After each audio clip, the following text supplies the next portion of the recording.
Hmm.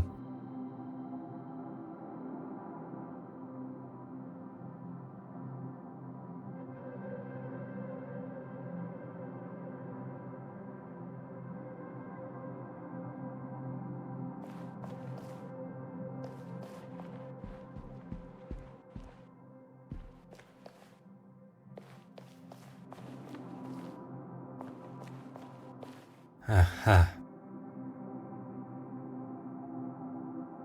Huh.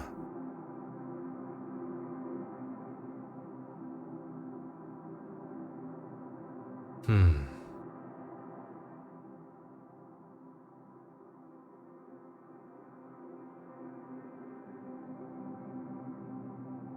Huh.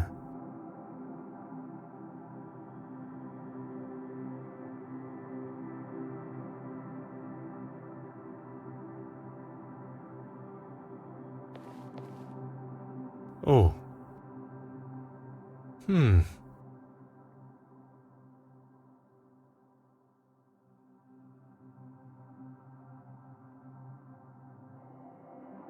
Oh.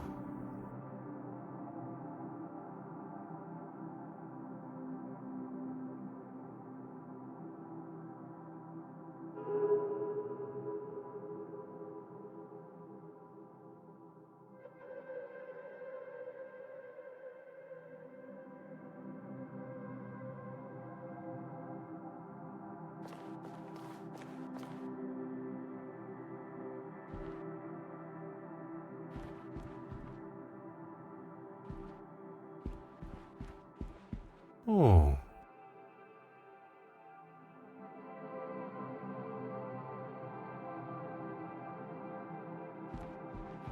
Huh.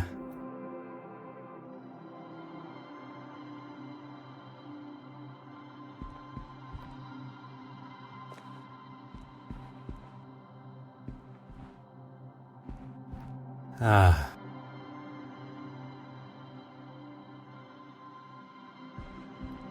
Hmm.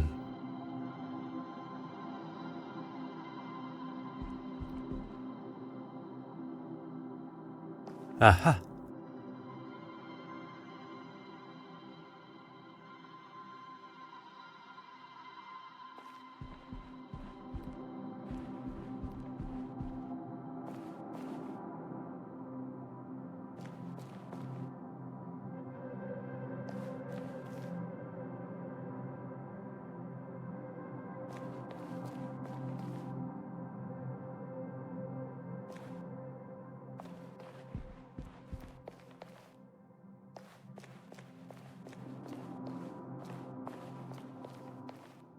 Ah.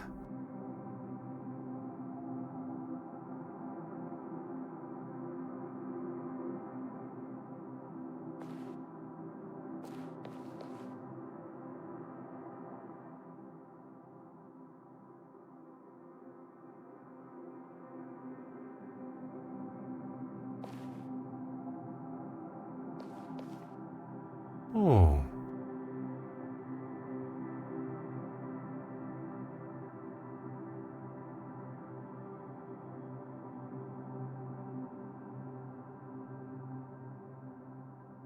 Oh.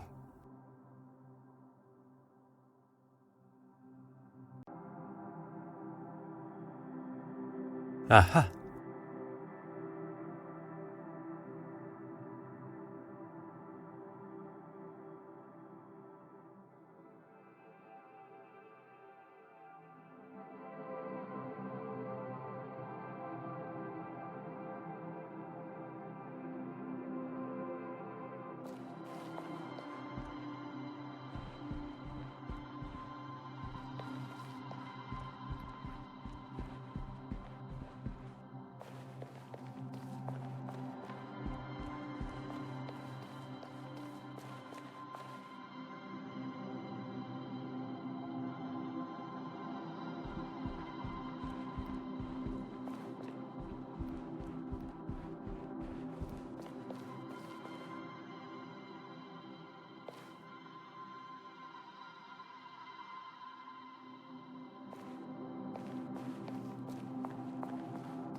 Hmm.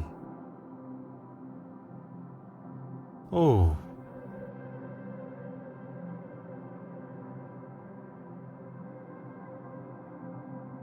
Huh.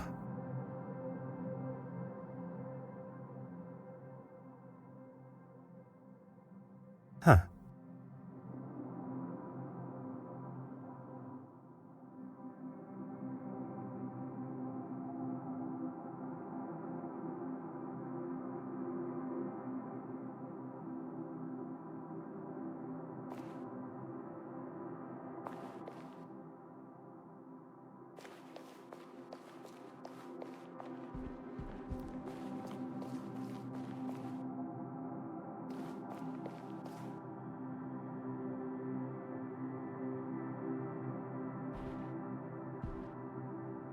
Hmm.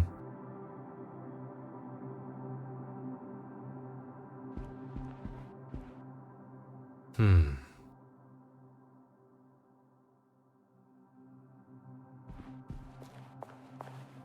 Huh.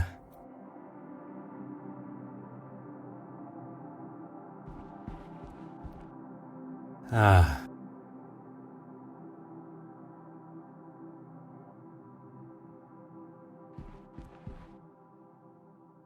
Aha.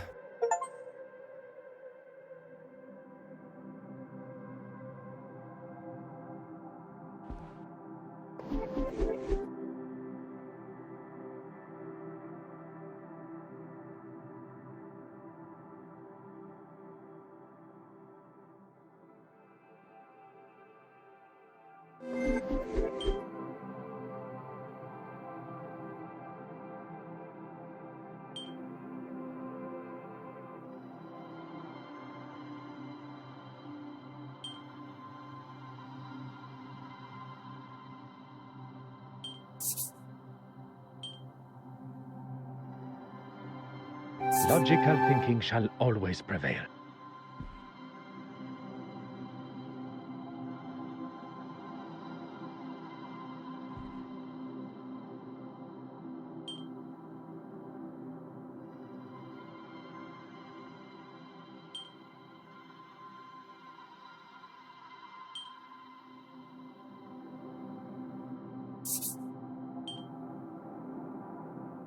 Things are beginning to become clearer.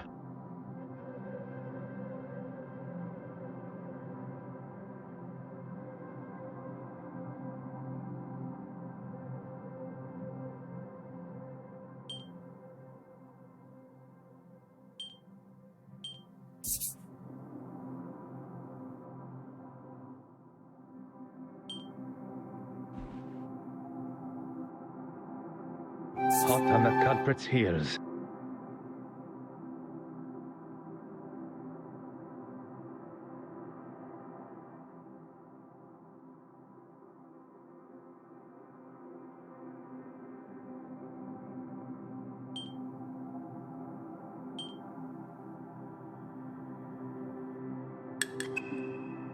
It appears that the good bishop has been replacing the church's original artworks with fakes painted by Mademoiselle Court Smythe.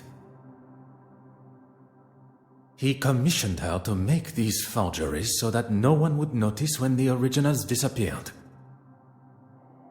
Disappearing where, though? You don't think he's selling them, do you? Why else? Mademoiselle Babagnan appears to have been right about the bishop's connection to the black market. Now, Hastings, we must ask ourselves, where might Bishop Mountjoy be hiding the original paintings from the church before he sells them on?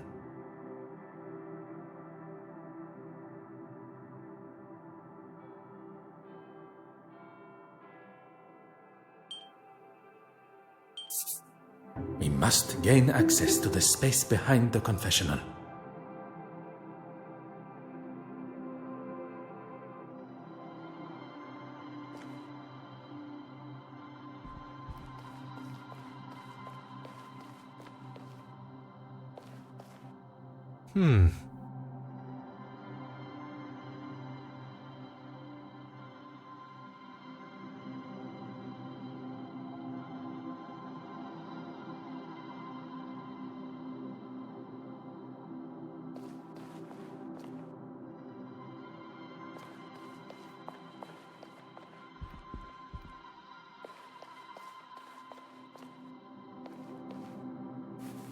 Oh.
Why don't you have a look first?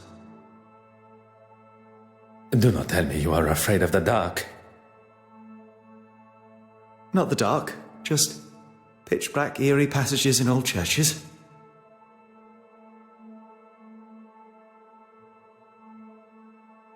Poirot, where are we?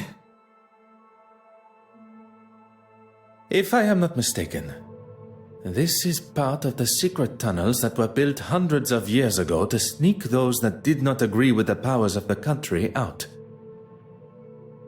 And why exactly are we in here? The why must never be obvious. That is the whole point. Right.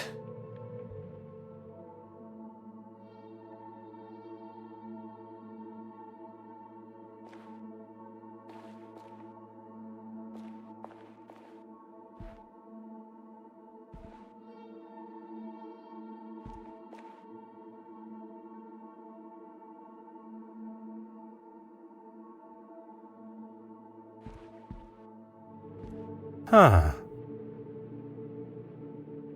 Ah.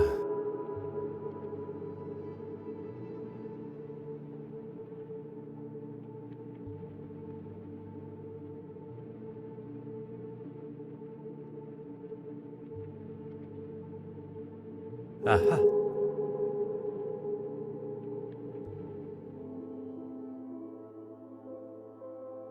We have our third forgery.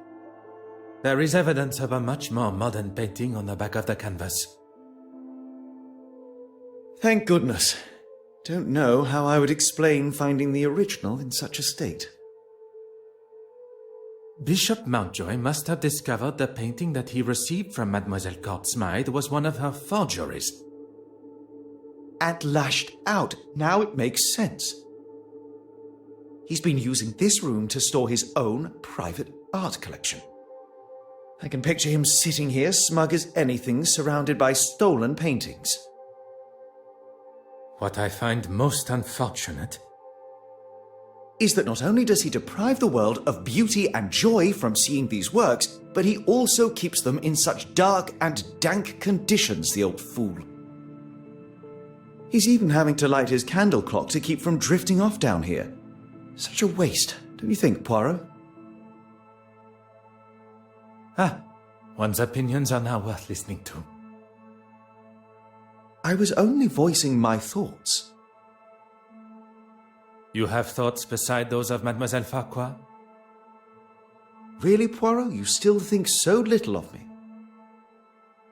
When one exclaims such regard for a suspect in a murder investigation, it is hard not to think any other way and comment so. You may not be so accustomed to the idea of showing, or at least having, some form of empathy for our fellow man. There is a difference between empathy and lust. And there is a difference between commenting and being rude and obnoxious. I was not expecting Monsieur Hastings to be so sensitive on the matter. Perhaps this conversation is best saved for when we are not trapped together. What was that? Oh, just the bishop's candle clock. I don't know about you, but I've had enough of this place. Let's get out of here. What are you doing, Poirot? S'il vous plaît, un moment. The bishop's candle clock has forced me to question everything of the murder scene that I previously thought I knew. We must return to Mademoiselle Court-Smythe's apartment. Perhaps that is a job best left for you, by yourself.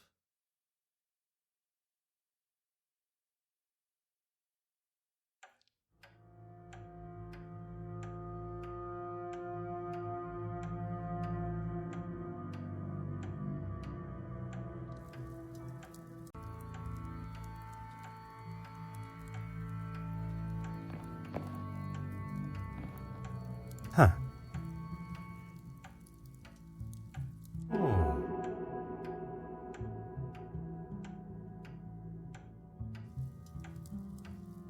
Oh.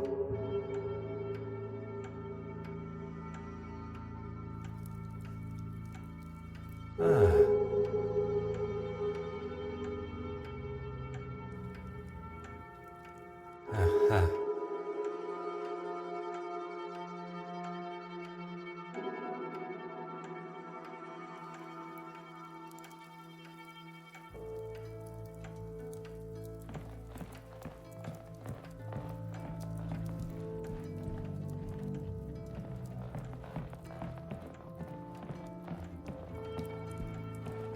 Hmm.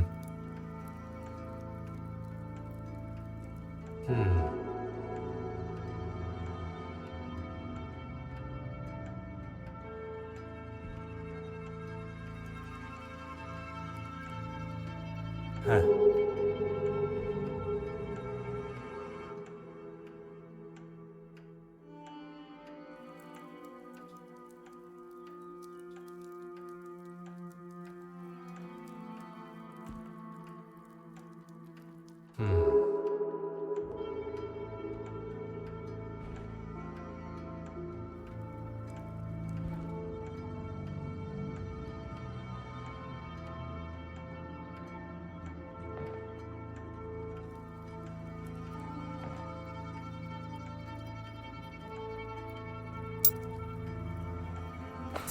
Oh.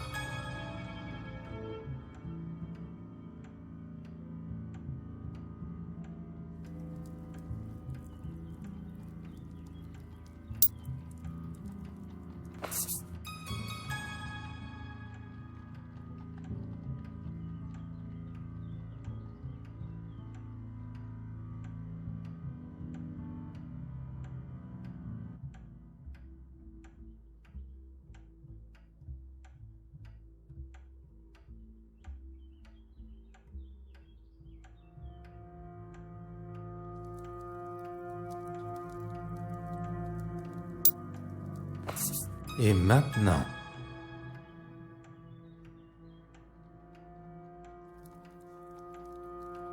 Oh. I believe myself to be the greatest detective in the most prestigious police force in the world. But I have been duped and swindled, falling directly into the trap laid by the killer. And now I stand here alone, contemplating what is to come next. Monsieur Hastings was quick to make his excuses to retire to his abode and not return to the scene of the crime by my side. I hope there is not something further that troubles him. One does not need added strains at a time when steps must be retraced and a new timeline considered. Sacré! I have spent my time staring into the sun when deceit and deception has taken place in the shadows. A murderer remains free, but the truth of the fire eludes Detective Hercule Poirot no more, and soon neither will their identity.